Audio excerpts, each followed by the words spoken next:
नमस्कार विद्यार्थी मित्रांनो, VNM गुरु या युट्यूब चॅनलवर सर्वांचं हार्दिक स्वागत। तर आज आपण पाहणार आहोत कोणत्याही दोन अंकी संख्येचा वर्ग काढण्याची एकदम सोपी पद्धत, गुणाकार न करता। तर दोन अंकी संख्या जर आपल्याला दिली असेल आणि त्या संख्येचा वर्ग जर आपल्याला काढायचा असेल तर आपण ती संख्या जशास तशी लिहून घ्या। त्यानंतर त्या संख्येचे असे दोन भाग करा, 7 आणि 3। पहिला भाग तुमचा जो 3 आहे उजवीकडून त्या 3 चा वर्ग लिहा। 3 चा वर्ग येतो 9।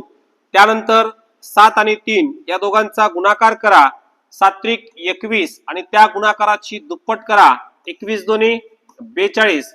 42 चे 2 इथं लिहा आणि उरलेला 4 हातचा म्हणून पुढच्या स्टेप मध्ये घ्या।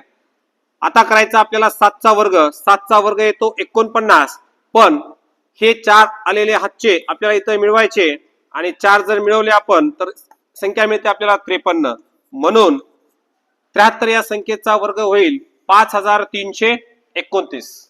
ओके, तर तुमच्यासाठी प्रश्न आहे 84 या संख्येचा वर्ग किती? या संख्येचा वर्ग काढून कमेंट बॉक्स मध्ये उत्तर द्या। धन्यवाद।